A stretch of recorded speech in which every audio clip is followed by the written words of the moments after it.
मदन लाल बहुत ही आलसी था। वो कोई काम नहीं करता था, बस दिन भर बिस्तर पर पड़े पड़े आराम करता और सोता रहता था, जिस वजह से मदन लाल की पत्नी बहुत परेशान रहती थी और अपने पति को ताने दिया करती। मदन लाल भी अपनी पत्नी की बातों पर जरा भी ध्यान नहीं देता।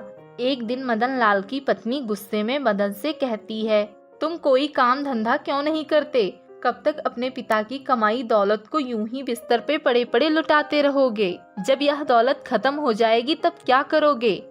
मदन लाल पत्नी के ताने सुनकर आग बबूला हो जाता है। अरे शुरू हो गया तुम्हारा ड्रामा। रोज रोज एक ही बात बोलकर मेरा दिमाग खराब करती रहती हो। जाओ अपना काम करो। ये सारी धन दौलत मेरे पिताजी मेरे लिए छोड़ कर गए हैं, भला ये किस काम आएगी? सुबह सुबह सारा मूड खराब कर दिया। इतना कहकर मदन लाल गुस्से से घर से निकलता है और चलते चलते एक जंगल की तरफ आ जाता है। अरे ये मैं कहाँ आ गया?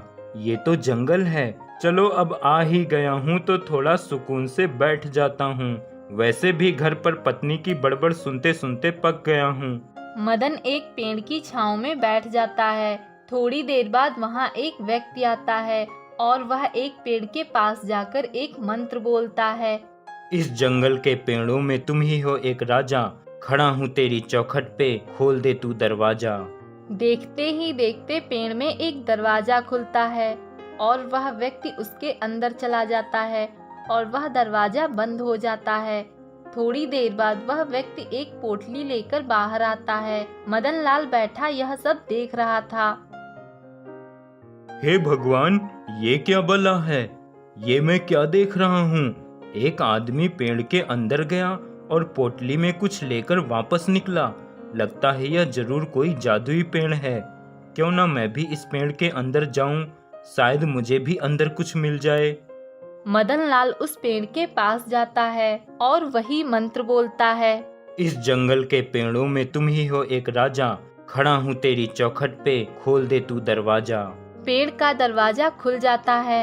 मदन लाल अंदर जाता है और वहाँ ढेर सारा खजाना देखकर मदन लाल बहुत खुश हो जाता है। मदन लाल उस खजाने से कुछ खजाना लेकर घर आ जाता है और अपनी पत्नी से सारी बात बताता है। अब मदन रोज दिन भर सोता आराम करता और जब मन करता वह पेड़ से खजाना ले आता। कुछ दिनों बाद मदन लाल सोचता है, मैं उस पेड़ से थोड़ा थोड़ा खजाना ला लाकर थक गया हूँ। क्यों ना मैं इस बार जाकर ढेर सारा खजाना ले आऊं। अगले दिन मदन लाल एक बड़ा बैग लेकर जाता है और खूब ढेर सारा खजाना बैग में भर लेता है और खुशी से मानो फूले ना समा रहा हो। मदन लाल बाहर आने के लिए मंत्र बोलता है, पर वह गलत होता है और पेड़ का दरवाजा नहीं खुलता। मदन लाल खुशी से मंत्र भूल जाता है और बार बार गलत मंत्र बोलता। काफी देर तक कोशिश करने के बाद वह बहुत निराश हो जाता है। अरे अब मैं क्या करूं? ये दरवाजा तो खुल ही नहीं रहा। अब मैं बाहर कैसे जाऊंगा? ये सब मेरे लालच की वजह से हुआ है। मदन लाल वही अपने लालच की वजह से पेड़ के अंदर ही कैद हो जाता है।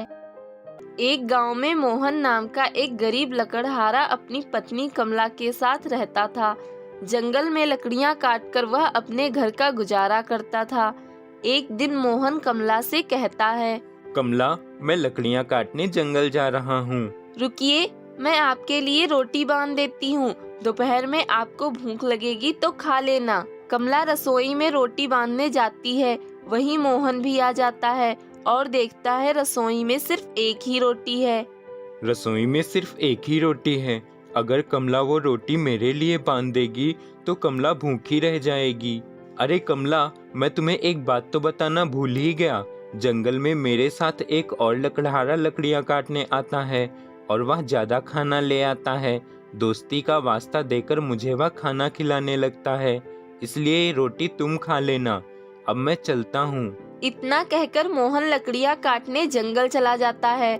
जंगल आकर मोहन सोचता है, कमला से तो मैंने झूठ बोल दिया कि मुझे मेरा मित्र खाना खिला देता है, पर सच तो ये है कि मेरा कोई मित्र ही नहीं है और बिना कुछ खाए मेरे शरीर में इतनी क्षमता भी नहीं है कि मैं ज्यादा लकड़ियां काट सकूं। फिर भी लकड़ियां तो काटनी ही पड़ेंगी, वरना आज भी भूखा रहना पड़ेगा। तभी मोहन को वहीं एक आम का पेड़ दिखाई देता है। आज इसी वृक्ष की लकड़ी काट लेता हूँ। भूख के कारण जंगल में ज्यादा दूर चला नहीं जाता। मोहन आम के पेड़ की लकड़ियां काटता है। तभी आम का पेड़ जागृत हो जाता है और बहुत क्रोधित हो जाता है। कौन है जो मेरी लकड़ियाँ काट रहा है? मोहन पेड़ की आवाज सुनकर रुक जाता है। तेरा ये दुस्साहस, तूने मेरी लकड़ियाँ तोड़ी, अब तुझे इसकी सजा मिलेगी। मोहन डर जाता है और जल्दी जल्दी घर आ जाता है। मोहन को घबराया हुआ देखकर कमला भी घबरा जाती है। क्या हुआ? आज आप इतनी जल्दी कैसे आ गए और आप इतने घबराए हुए क्यों हो? कमला, मैं जंगल लकड़ियाँ काटने गया था। जंगल में ज्यादा दूर न जाना पड़े, ये सोचकर पास के ही एक आम के पेड़ की लकड़ियाँ काटने लगा और वो आम का पेड़ जागृत हो गया और क्रोधित हो गया। क्या? ये क्या कह रहे हैं आप? ऐसा कैसे हो सकता है? भला एक पेड़ कैसे क्रोधित हो सकता है? तभी उसी पेड़ के हंसने की आवाज आती है। हा हा हा हा हा हा हा हा हा हा हा हा हा। अरे, ये तो उसी पेड़ के हंसने की आवाज है, पर ये आवाज यहाँ तक कैसे आ रही है?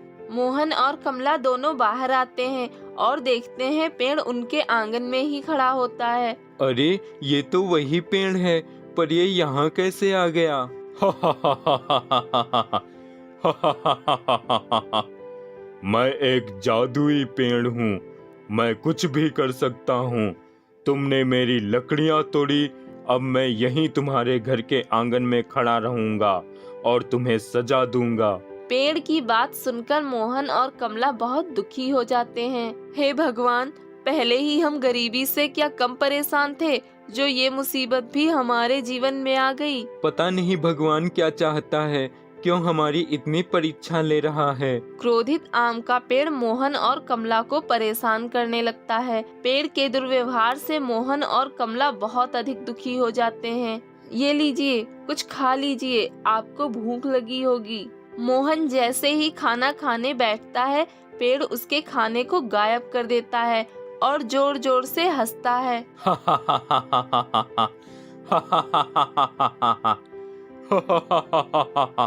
ऐसा कब तक चलेगा? कब तक हमें ये सब सहना होगा? कब तक हम ऐसे ही भूखे प्यासे रहेंगे? जब तक मैं तुम्हें सजा देता रहूंगा, तब तक। तुमने मुझे क्रोधित किया है, तुम्हें इसकी सजा भुगतनी ही होगी। कई दिनों तक ऐसा ही चलता है। एक दिन पेड़ बहुत प्यासा होता है। पानी, पानी, बहुत प्यास लगी है। क्या करूं? यहाँ कोई तालाब भी नहीं है जिसमें मैं अपनी जड़ें डाल सकूं। कमला, लगता है पेड़ को बहुत प्यास लगी है। हाँ, आप सही कह रहे हो। प्यास के कारण पेड़ काफी परेशान दिखाई दे रहा है। कमला, चलो पेड़ को पानी पिला देते हैं। हम भूखे हैं, कोई बात नहीं, पर हमारी वजह से पेड़ क्यों भूखा रहे? पेड़ हमारे घर के आंगन में है, हमें उसकी देखभाल करनी चाहिए। उसे पानी पिला देते हैं। हाँ, चलो पेड़ को पानी देते हैं। पेड़ दोनों की बातें सुन लेता है और देखता है मोहन पेड़ की जड़ों में पानी डालता है। मोहन जैसे ही पेड़ की जड़ों में पानी डालता है, पेड़ की प्यास बुझ जाती है और पेड़ का क्रोध भी समाप्त हो जाता है। मोहन, कमला, मैंने तुम दोनों को कई दिनों तक परेशान किया, फिर भी तुम दोनों ने मेरी प्यास बुझाई। तुम्हें पहचानने में मुझसे गलती हो गई। तुम दोनों तो बहुत अच्छे इंसान हो। पेड़, मैं एक लकड़हारा हूँ। लकड़ी काटकर और उन्हें बेचकर ही मेरा गुजारा होता है। अगर मुझे पता होता कि तुम एक जादुई पेड़ हो और मेरे लकड़ी काटने से तुम क्रोधित हो जाओगे, तो मैं तुम्हारी लकड़ी नहीं काटता। मुझे माफ कर दो पेड़। नहीं मोहन, तुम मुझसे माफी मत मांगो। माफी तो मुझे तुमसे मांगनी चाहिए। मुझे तुम्हारे साथ ऐसा दुर्व्यवहार नहीं करना चाहिए था। मुझे माफ कर दो मोहन। कोई बात नहीं पेड़, हम तुमसे नाराज नहीं हैं। वाह, तुम दोनों सच में बहुत अच्छे इंसान हो। मैं तुम दोनों से बहुत प्रसन्न हुआ, इसलिए मैं तुम्हें एक उपहार देता हूँ। मोहन, ये लो, ये एक आम से भरी टोकरी है। इसमें रखे आम कभी खत्म नहीं होंगे और तुम इन्हें बेचकर अपना जीवन यापन कर सकोगे।